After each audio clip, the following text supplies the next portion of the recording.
Hi guys, അങ്ങനെ നമ്മൾ ഇന്ന് കോഴിക്കോടിലെ സ്റ്റേ ഒക്കെ കഴിഞ്ഞിട്ട് നാട്ടിലോട്ട് പോകാൻ വെളുപ്പിന് ഒരു 5 മണിക്ക് എഴുന്നേറ്റ് ട്രാവൽ തുടങ്ങി. ഒരു ഉച്ച കഴിഞ്ഞ് വൈകിട്ടൊക്കെ ആകുമ്പോൾ നമ്മൾ ട്രിവാൻഡ്രം എത്തണം എന്നായിരുന്നു നമ്മളൊരു പ്ലാൻ. ഞാൻ ഫുൾ ടൈം ഉറക്കാം. നിങ്ങൾക്ക് എൻ്റെ ഫസ്റ്റ് വീഡിയോയിൽ എൻ്റെ ക്ലിപ്പ് മുഖം കണ്ടാൽ തന്നെ അറിയാമായിരിക്കും. ഞാൻ ഭയങ്കര ഉറക്കം ശരിയാവാണ്ടിരിക്കുക. അങ്ങനെ വണ്ടി കിടന്ന് ഉച്ചവരെ ഞാൻ ഭയങ്കര ഉറക്കമായിരുന്നു. റോഡ് അടിപൊളിയായതുകൊണ്ട് എനിക്ക് നന്നായിട്ട് ഉറങ്ങാൻ പറ്റി. ബ്രേക്ക്ഫാസ്റ്റ് കഴിക്കാൻ ഞാൻ എഴുന്നേറ്റില്ല, അവർ പോയി കഴിച്ച്. എന്നിട്ട് എവിടെ എത്തിയപ്പോൾ എനിക്ക് നല്ല ഫ്രഷ് പൈനാപ്പിൾ ജ്യൂസ് വാങ്ങി തന്നു.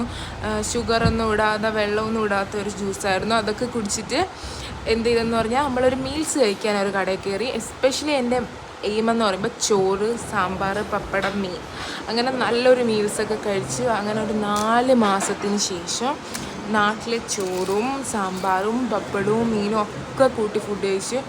ആ ഒരു ചോറും സാമ്പാറും കിട്ടിയപ്പോൾ തന്നെ ഞാൻ ഫുള്ളി സാറ്റിസ്ഫൈഡായി. പിന്നെ ഫിഷ് വന്നു, അതൊക്കെ കഴിച്ചു.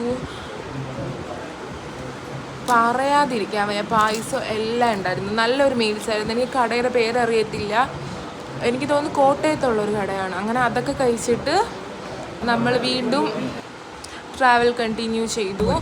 എനിക്ക് തോന്നുന്നൊരു 4 മണിയായപ്പോൾ വീടെത്തി. പിന്നെ മിട്ടു എന്നെ കണ്ട എക്സൈറ്റ്മെൻറ്റാണ് നിങ്ങൾ ഈ കാണുന്നത്. അവനാ കൂടുതൽ എക്സൈറ്റ്മെൻറ്റ് എൻ്റെ അടുത്ത് കാണിക്കുന്നത്. അവനെ നമുക്ക് പറയാൻ അറിയത്തില്ലല്ലോ അവനെ. അങ്ങനെ ഇതാദ്യം ഞാൻ പറ്റിക്കും അവനെ ഞാൻ ഒളിച്ച് നിന്നിട്ട് വിളിക്കുമ്പോൾ അവൻ ഇങ്ങനെ എൻ്റെ വിളി കേൾക്കുക, എൻ്റെ ശബ്ദം അറിയാം. എന്തായാലും അടിപൊളിയായി വീടെത്തി. ബായ്.